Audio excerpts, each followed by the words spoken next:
ajak gua biar berempat. Jadi ya udah gua ikut. Pas sampai lokasi base camp ternyata gunung itu ditutup ya? Iya.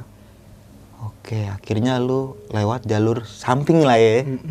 Dengan resiko tanggung sendiri. Tanggung sendiri. Bener banget sih. Pihak Kang Maman itu ya. Nah, di awal cerita kan lu biasa-biasa aja nih, nggak terjadi masalah apa-apa kan? nggak terjadi apa-apa. Cuma lu sempet ngambil salah jalan ya? Iya, ngambil salah jalur. Karena, sampai lu ketemu pertigaan itu, lu salah jalur nih. Iya. Oke, nah di sini mungkin berawal dari cerita yang teror-teroran nih menurut gue ya. Yang dimana tadi di awal cerita kan lu sempet ngambil arah kanan nih. Iya. Dan ternyata mentok jurang. Jurang. Kenapa nggak ngambil ke tengah langsung ya? Iya. Salahnya mungkin di situ Salahnya nih. di situ mungkin. Dan akhirnya lu ngambil ke kiri dan ketemu 2 orang pendaki. Iya. Jadi gua ketemu 2 pendakinya itu pas gua belum ke kiri, Bang. Jadi dia yang ngebuka jalur kiri. Dia yang milih jalur itu. Jadi gua ngikutin dia. Oh, berarti 2 pendaki ini nyaranin lu dengan teman-teman lu ini buat lewat kiri aja nih gitu. Jadi dia jalan duluan, gua di belakangnya. Oke.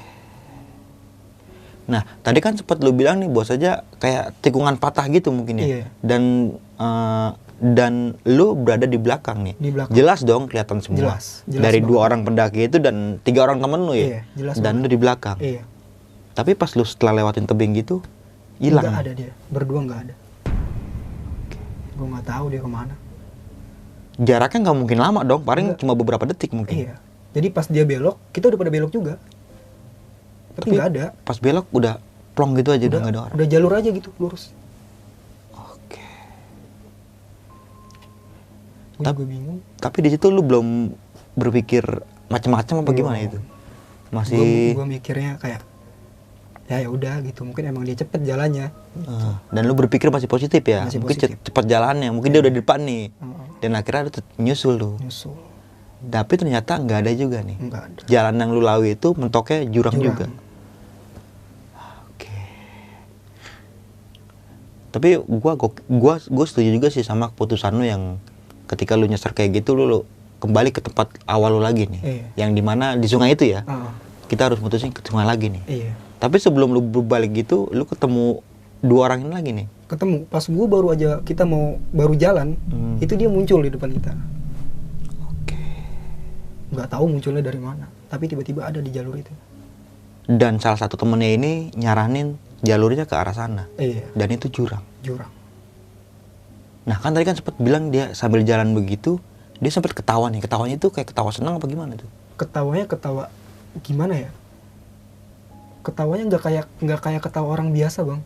Jadi suaranya itu kayak Ngebas mungkin ngebas gitu. kenceng gitu. Dan dia sambil jalan ke arah jurang Sambil itu. jalan ke arah jurang, turun dia. Gokil banget sih. Hingga di malam hari nih ya. Di malam hari ini bener-bener teror yang menurut gua agak aneh sih menurut gua. Yang dimana posisi lu dengan tenda yang satunya lagi mungkin 5 meteran jaraknya. Iya. Lu itu buka tenda di pinggir jalan banget ya, di pinggir trek ya. Di pinggir trek. Mungkin karena nggak terlalu ada space yang lega, jadi agak pisah gitu tenda ya. Tendanya. Nah, setelah lu matiin lampu, lu dengar suara yang Orang batuk pertama. orang batuk nih. Dan mungkin lu berpikir teman lu ya? Singkong itu gue mikirnya waktu itu. Notisnya mungkin singkong, udah biarin aja gitu. Tapi emang batuknya juga dia tuh terus-terusan, terus kering gitu kayak orang kedinginan. Oke. Beda ya sama batu-batu yang lain ya? Batu biasa beda. Tapi lu ngerasa di tenda itu malam rame nih? Rame banget, Bang. Rame banget. Yang lewat itu rame banget. Dia saut-sautan. Kayak ngobrol kayak pendaki lah gitu ya? Pendaki gimana kayak sih? ngobrol biasa begitu Iya. mungkin ya. Tapi lu nggak sempet nanyain nih sih sama rombongan lu yang di atas itu bahwa saja malam itu rame gitu, nggak ada cerita nih? Enggak ada. Di situ si A sama si Engkong ini dia pasif parah sih, diem terus. Mungkin dia ngerasain juga tapi gua nggak tahu. Sama yang tadi lu sempat bilang nih, resleting tenda lu ada yang mainin? Ada yang mainin. Ditarik atas terus diturunin, ditarik ke atas terus diturunin. Dan akhirnya ya udah. Takutnya waktu itu gue mau buka tenda itu, Bang. Cuma mikirnya gue nggak tahu lawan gue siapa di depan gitu. Hmm. Gue nggak tahu lawan gue siapa. Takutnya nanti pas gue buka terus tiba-tiba binatang buas lah gitu mungkin ya, mungkin atau ada mungkin binatang ya buas atau makhluk yang emang galak lah gitu ya. iya nanti gue bawa ke alam dia dikekepin gitu apa gimana gitu ya. Uh-uh. Nah kan tadi lu sempat tertidur nih ya, dan lu bangun lagi, lu mau buang air kecil nih. Nah yang bisa lu jelasin lebih detail lagi nggak nih ketika lu ngelihat pendopo yang kiri kanannya itu banyak obornya Banyak nih. obor. Kayak jalan gitu ya, kayak jalan kayak menuju jalan. ke arah pendopo itu. Iya. Tapi lu ngelihat jelas nggak sih siapa yang ada di dalam pendopo itu? Kalau di sosok yang ada di pendopo itu kelihatan jelas bang. Soalnya di pendopo itu sudut yang paling terang. Jadi dari jauh pun siapa sih yang nggak bisa ngelihat dengan jelas juga gitu. Sedangkan itu terang gitu. Jadi gue ngeliat di situ ada sosok pakai baju putih terus sorban hijau, dia lagi duduk sila. Terus sama satu sosok yang jaraknya paling deket sama gue, itu dia pakai baju coklat belang hitam sama pakai apa namanya? Blangkon itu ya. Ya. Yang tadi lu sempat bilang sambil megang obor ya. Sambil iya dia lagi ngambil obor gitu. Dan lu ngeliat jelas itu. Jelas. Deket banget bang, deket banget. Lu tahu nggak kira-kira siapa itu? Nggak tahu gue. Oke. Gue nggak tahu. Itu deket banget. Kayak. Tapi pada waktu itu gue nggak ngerasa kayak takut bang. Oke. Tapi malah kayak adem aja gitu ngeliatnya. Ngeliat pendopo ini sama yang makhluk itu ya. Adem aja. Dan yang lebih gokilnya lagi ketika lo mengucapkan salam dibalas nih. Dibalas sama dia, dijawab. Gue ngucapin salam sama dia dijawab. Oke. Aduh. Mungkin teman-teman semua tahu nih siapa sosok gitu ya. Jadi apa? Kriterianya pakai baju belang hitam ya. Iya. Dan pakai belangkon. Iya. Kayaknya nih baik mungkin ini. Sosok pendakinya gue juga masih inget. Itu setelah gue turun, itu gue ditanyain sama si Kang Maman ini. Ternyata dia tahu kalau gue tersesat. Oke. Terus juga dia tahu perihal keril gue yang putus. Gue nggak tahu dia tahu dari mana. Terus dia cuma bilang ke gue, udah nggak heran, bukan cuma kamu aja, dia bilang gitu. Terus ya udah. Jadi pendakinya itu waktu itu gue, yang satu pakai pakaian serba hitam, terus satu keril merah, pakai jaket merah, celananya abu-abu. Gue inget banget, gue nggak bakal lupa tuh sosok. Tapi emang bener kayak sosok pendaki ya? Iya. Setelah gue turun ke bawah, gue tanya ke Kang Maman ini, ada nggak sih yang naik ke puncak selain kita berempat?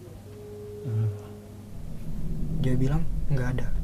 Semua cuma ke Kawah Ratu dan itu ada pihak yang mendampingi. Oke. Termasuk Kang Maman ini ya? Dia kan tadi mendampingi yang anak-anak sekolah itu mungkin ya? Yang ini yang beda, kalau yang anak sekolah itu kan dia bawa pendamping sendiri. Kalau Kang Maman dia bawa rombongan yang ke Kawah Ratu. Jadi setiap rombongan itu ada yang mendampingin. Tapi Kang Maman cerita lebih banyak lagi sih tentang dua pendaki ini. Dia bilang waktu itu, nggak apa-apa Ron, dia cuma mau kenalan, tapi emang dia suka usil. Dia bilang gua ini termasuk orang yang beruntung bisa keluar dengan cepat. Kesaksian dari dia udah beberapa orang yang emang sama disesatin sama dia juga, baru 2 atau 3 hari lagi baru keluar. Dan gue salah satu orang yang bisa keluar dengan cepat pada waktu itu. Yang beruntung mungkin nih. Mungkin hati lu baik nih, jadi mungkin ini nggak bagus nih, artinya baik nih, jadi nggak gue culik dah gitu ya mungkin. Berarti kesimpulannya di sini nih, dua pendaki ini bisa kita katakan gaib lah ya. Soalnya pendaki gaib. Pendakian lagi, nggak ada pendaki. Dan Kang Maman juga tahu bahwa saja sering ada kejanggalan yang menyesatkan para pendaki ya dari dua pendaki ini nih. Oke. Gokil banget sih. Dan thank you banget nih, lu udah pengen berbagi pengalaman pendakian lu di Gunung Salak nih pada tahun 2021. Epic banget sih nih, lengkap, jelas, dan padat ini nih. Nah nih Ron, sebelum kita mengakhiri video kali ini, lu punya pesan-pesan gak nih buat teman-teman semua Ron? Kalau soal pesan sih ya, mungkin jangan pernah anggap remeh gunung. Terus jangan cuma bermodal kemauan ingin berangkat buat sampai ke puncak persiapin fisik lu sama mental lu. Dan ya satu lagi, jaga sikap. Gue yang udah jaga sikap aja masih begitu bang. Apalagi yang kita nggak jaga sikap nih. Oke, mungkin ada tambahan lagi nggak nih? Atau mungkin quote gitu, quote kata-kata mutiara gitu. Wah, quotes nih, quotes apa ya? Boleh dong, ayo dong. Ya, mendaki itu bukan tentang siapa yang berhasil sampai puncak. Tujuan mendaki itu untuk pergi lalu pulang. Dengan selamat pastinya. Dengan selamat pastinya. Wah, gokil banget sih ini quote dari Bang Roni X. Mana? Bekasi Bang. Bekasi, ya? Bekasi, Bekasi. Oke, mungkin itu aja nih dari gua Bang Mange dan juga Bang Roni. Gua pamit undur diri. Sampai jumpa di video selanjutnya. Wassalamualaikum warahmatullahi wabarakatuh.